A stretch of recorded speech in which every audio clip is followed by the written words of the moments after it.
allows you to manage different rasters, audios, formats, or any other service that you may have that's required for your particular workflow. As you can see with this block diagram, this is a very complete product. So if you look at from the point of ingest all the way through the output, it has many levels or many layers of processing that you can utilize within a single OpenGear card. For example, from the point of ingest, you have a very supporting interface which can accept all your different audios and different video formats, including supporting fiber with an option.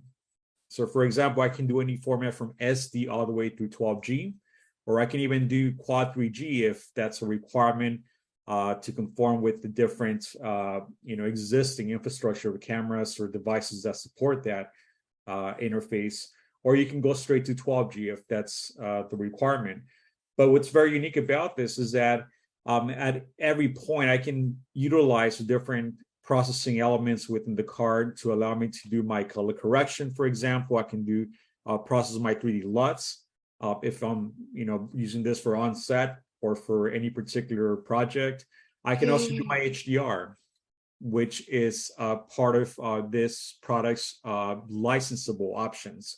And then I can also further provide additional processing of the signal quality and do all my up-down cross conversion, be able to insert a logo, and do different other processings that might be just default processing elements within this product. But what is very unique about this is the ability to be able to process everything in one card and to be able to swap out different interfaces depending on what the requirements are. And as you can see, there's a long list of different options that can be enabled at any time. Did somebody have a question? No? Okay. And one of those options that we have for this particular platform is the addition of Dante. This is a relatively new licensable option that we added.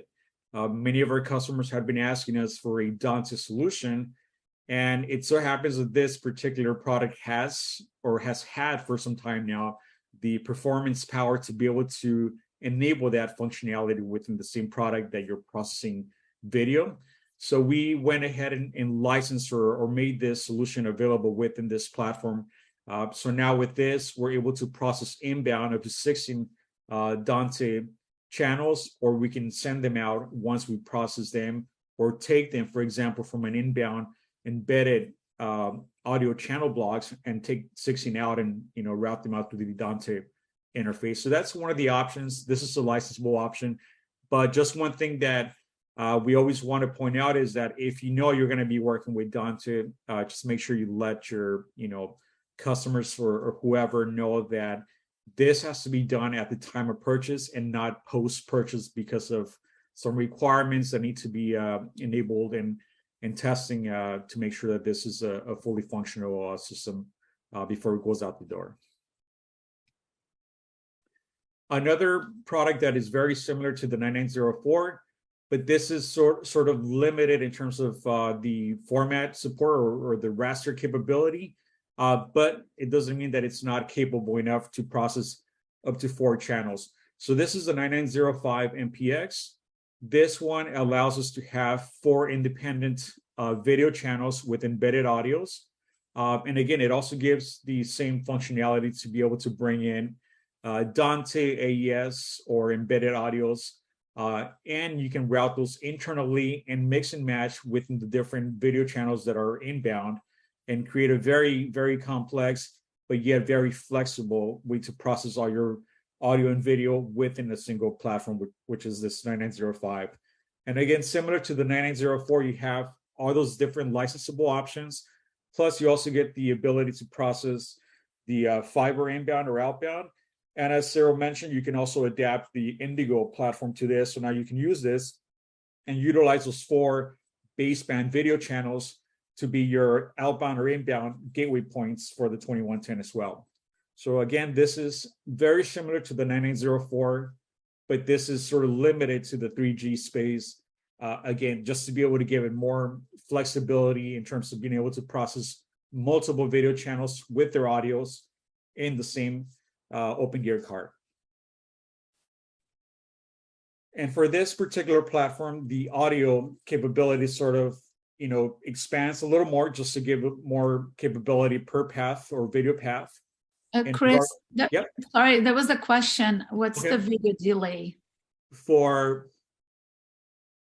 which product? 9905.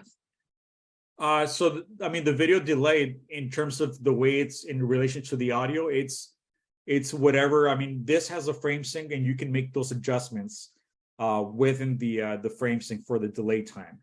So it really just depends what the level is, but you can make those adjustments. You can do up to, I think Sarah just responded. Yeah, he said video delay is essentially one frame. Yeah, I wasn't again the whole raster to like 3,000 milliseconds, but yeah. Yeah, you can continue, Chris. I will handle those questions in the chat. Okay. Yeah. So then this is so what we're looking at here is this is the block for the audio element within the 9905. As you can see here, the 4 video instances that we have coming in and going out of the card, you can sort of shuffle the different audio inbound and outbounds of this card. For example, if I have AES, I can route and match within those 4 different video paths that I have available. But I can also combine the Matty or the Dante. And for this particular model, the 9805, the Dante now allows me to process 64 in and out from this card. And that's done because, again, we limited the raster size to 3G, or the format to 3G. And I also have 4 different discrete video paths inside of the card that allow me to share the different audio channels within those 4 channels of video. So now this sort of expands the capability for being able to process Dante. And I would say for anybody that wants to just strictly focus on the Dante part, this might be a better solution for that. But again, if you need to, also process 4K, then you're essentially forced to use the 9904 with Dante option.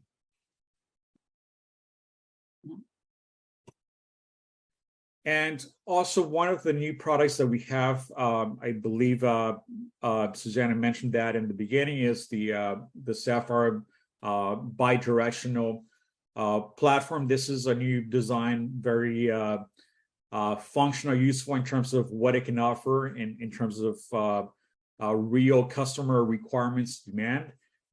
This as a base platform, we offer the ability to do bidirectional, either 2 HDMI or 2 SDI channels.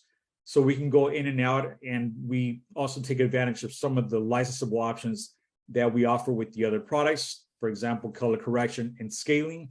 The scaling option, that's more so if you want to convert from different frame rates back and forth, you can do that with that. But if you're just doing a basic, for example, 720 to 720 in the same frame rate, there is no requirement for the scaler. But it does give you that functionality and flexibility to have these bidirectional channels in case you mix and match different appliances, changing your workflow within your infrastructure. This is one of those glue products that allows you to make those last minute or drastic changes by simply just adopting this interface between different points of direction of your signal. Okay, Sarah? Okay, thanks. So that's the first part of JPEG access answer. The long answer is that eventually it's going to make its way to Indigo, but what you're going to see coming out first, this is not quite available yet, it'll be available in the summer, is JPEG access over ST211022 to HDMI for behind the monitor mounting. So it's a little box you put behind the monitor. It will take dual SFP cages for -7 with seamless switching if you need that, and just gives you HDMI. There's one model that's a single stream that gives you both HDMI and SDI, and there's another model that gives you 2 HDMI with no SDI. So little box, and there will be a version of this box that doesn't even have a fan, So very good for quiet environments. If you have a production environment, slap that behind the monitor and you're done. We're designing this thing for wine operations, so it will do 2022-7 Class C. Next. This is what's coming next. This is a bulk conversion. This is also not quite available yet, but will come soon. So it will do the same thing as the previous one, but it's bulk. It's 8 streams to SDI now. So if you need to do a lot of conversions and want a chassis-based solution that you put on a corner or somewhere else, that is the product for you. So we have both the box for behind the monitor and a bulk conversion. This is again coming late summer. Next. Now let's talk about compression. The 9992 encoder, we always put this slide not because it's a new product, but we're always improving, making new things about it. So it's always good to have a reminder. It is either a quad 3G or a single 4K encoder. Has gobs of audio, has basically 16 channels of audio, supports a whole bunch of audio compression schemes, and supports both MPEG-2, AVC, and HEVC. It's got, again, a whole bunch of protocols, as well as ASI ports. Next. So this is the video and audio encoder matrix for all the Cobalt encoder products. So you can see that the 9992, the latest one, checks all the boxes, right? It does all the compression standards, those 420, 422, 8-bit, 10-bit, and it's got ASI. And you can get 4 channels of that. And for audio, you can see also that it's again the most flexible, checks all the boxes. Goes all the way from MPEG-1 layer 2 to Dolby, and also does linear PCM for low latency. One thing that people need to realize is that if you're doing surround, you can do that on AAC, not just Dolby, but you can do that on AAC. So the way we do surround in that is if you have three stereo licenses, you can configure a surround channel. Next. Well, then we have the decoder. It's it looks the same, and it's essentially the same card, but with different assembly, right? It's a single 4K or dual HD channel. It's got low latency modes. It's got a very, very flexible audio support. It does everything the encoder does, plus Dolby AC4 going all the way to surround, and it's capable of decoding Dolby as well. Otherwise, same set of protocols, same everything. Can do 422, 420, all of that. That's a decoder. Next. Same matrix for the Cobalt decoders. This one is the one that checks all the boxes. Does MPEG-2, 264, 265, 420, 422, 8-bit, 10-bit. And it's got ASI just like everything else. Our older decoder does some of that, but it doesn't do 422, HEVC, or 10-bit. For audio, again, it checks all the boxes, MPEG-1 layer 2, AAC-LC, HEAC, all the Dolbys, including AC4, linear PCM for low latency, and now it decodes Dolby. Next. Well, that's everything I said we've had for a while. So now, what's new about these guys? Those are software platforms, so there is always something new. We added support for RIST main profile no packet deletion. What's no packet deletion? No packet deletion is you don't transmit the no packets, but you put some flags in the stream, so the receiving side can put them back. So that saves bandwidth and without compromising compliance. The 9992 decoder doesn't actually need no packets. It can take a non-compliant stream, but this way you can have the no packets back without having to actually transmit. The other big thing, which I'm going to talk more about during the NAB demos, is the TRL64 Part 1 source adaptation, which is the ability for the encoder, based on feedback from the decoder, to adjust the bit rate based on instantaneous network conditions. It's the old thing, right? If you have a 4 megabit per second link, you can't push a 5 megabit per second string there. Not even RISC can do that because you just don't have the bandwidth. So you figure out the link capacity and you adjust that. So that will be on display at NAB. I'll have a slide later. The final thing that's new is IP output support in the 9992 DEC. With the null packet deletion, the null packets put back if you have that. So you can take any input from RISC, from SRT, from ASI, for all of that, and put out a plain vanilla UDP stream out, as well as decoding with MPTS splitting.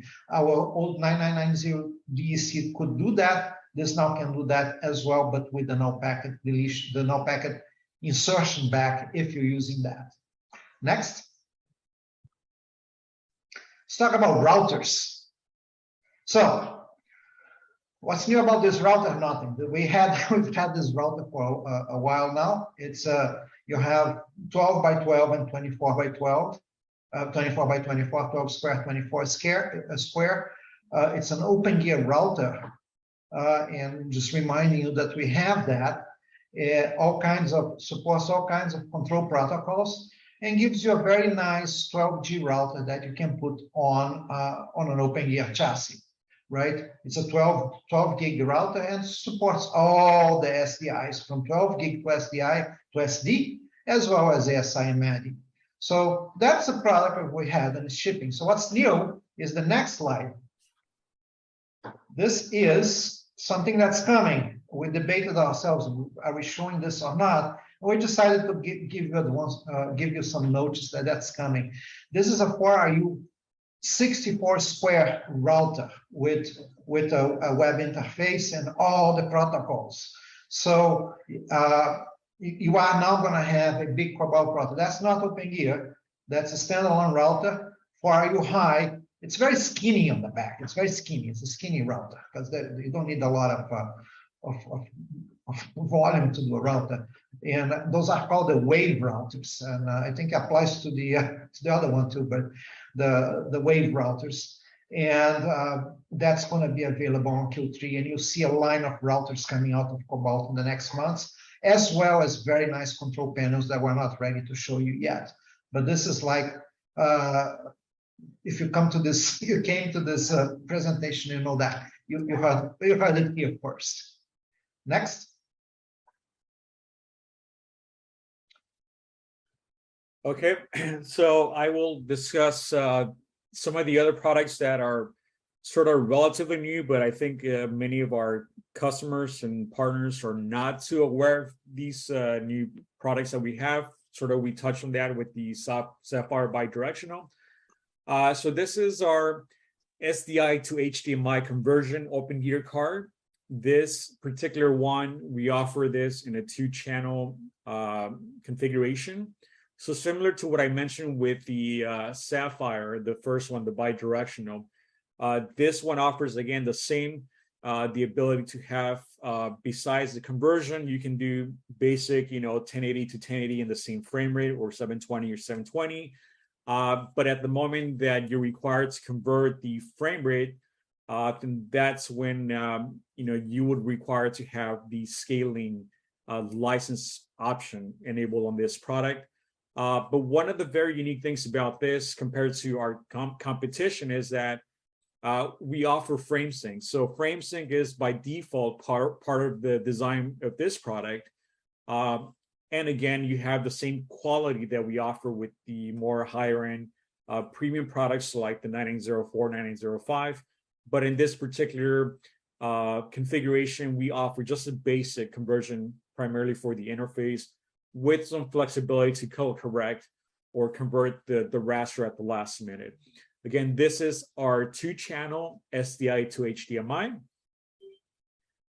And we also have, on the other end, we have an HDMI to SDI also part of the Sapphire sort of conversion family.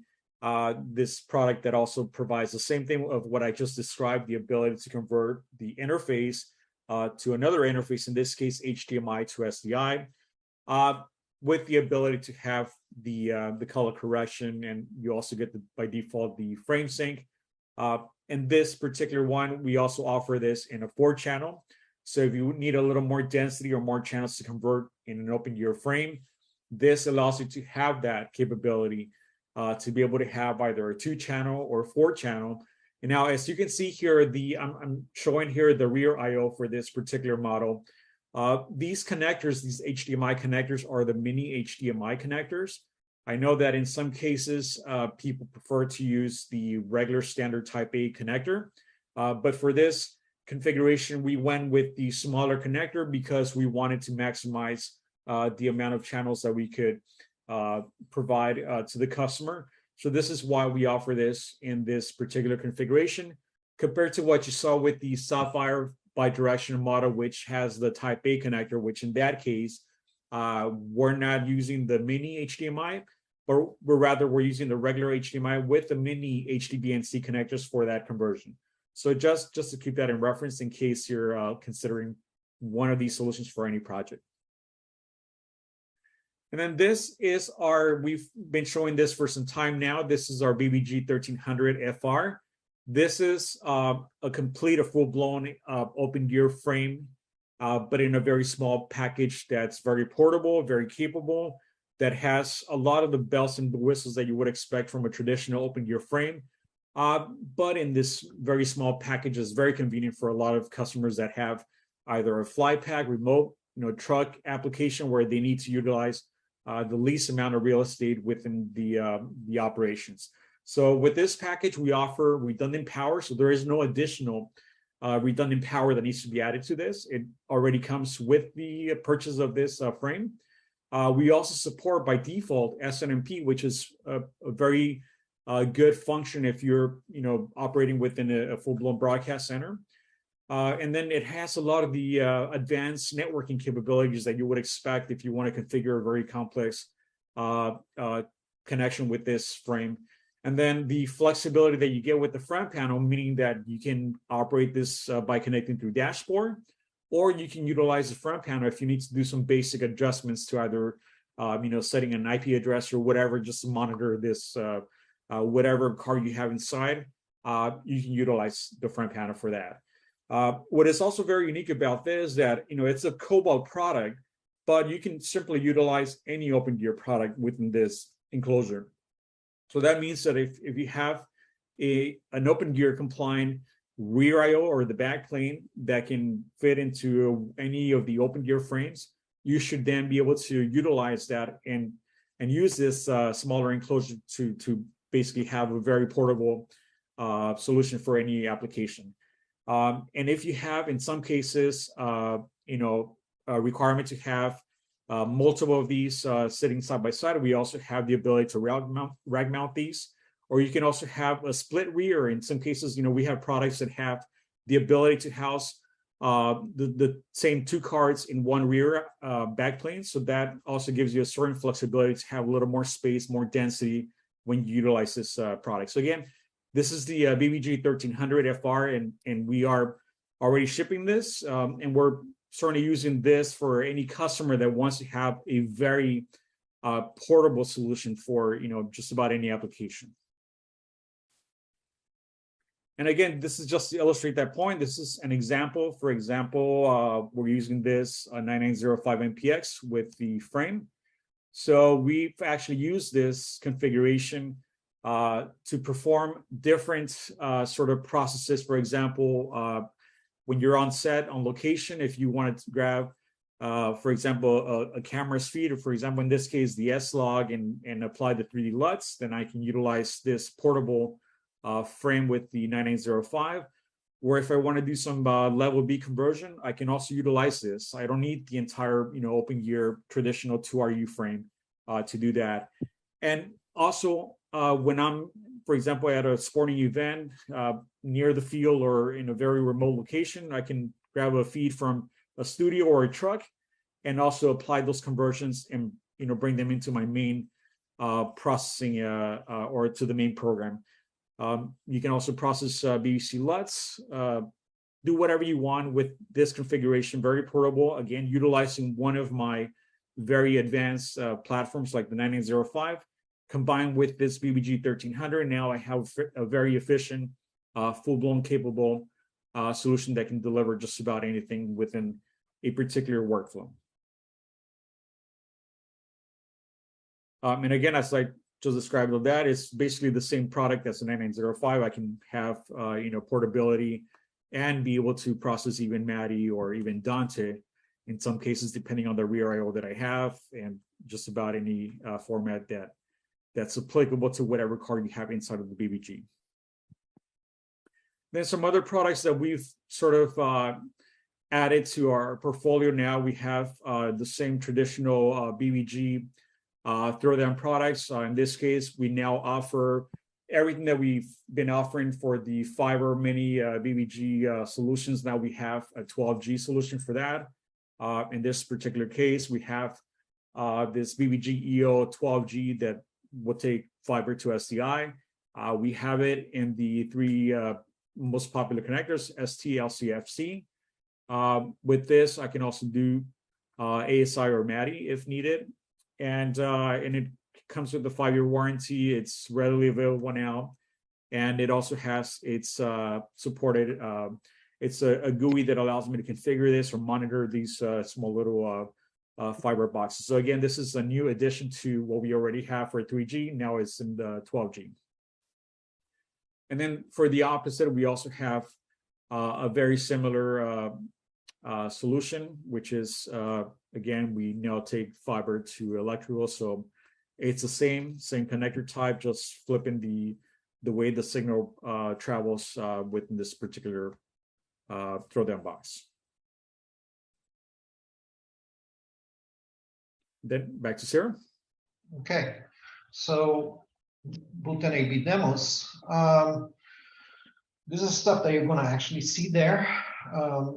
We're going to have a end-to-end 4K demo with a 12G SDI going out in 25 gig network.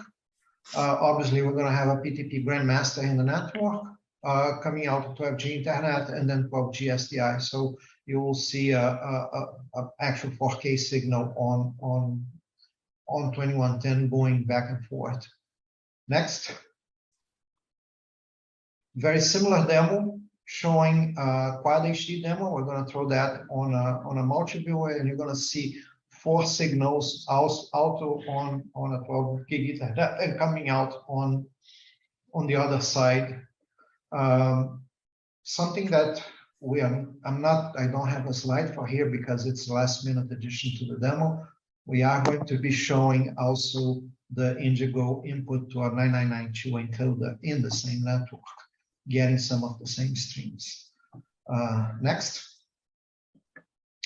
Okay, so this is that business of automatic rate adaptation in the encoder and a decoder. So I'll have an encoder-decoder pair with a network simulation where I can constrain the bit rate, and that plot in the middle shows the example. So next.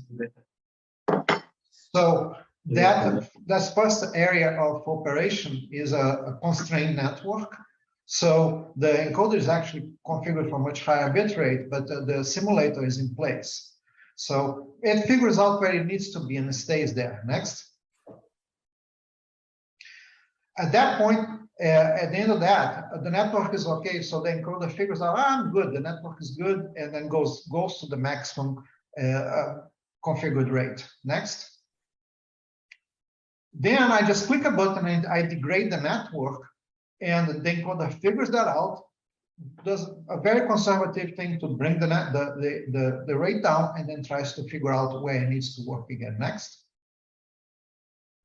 So it's adjusting to the new conditions. This is going to be on display at an AB, and you can click the button and see it happening.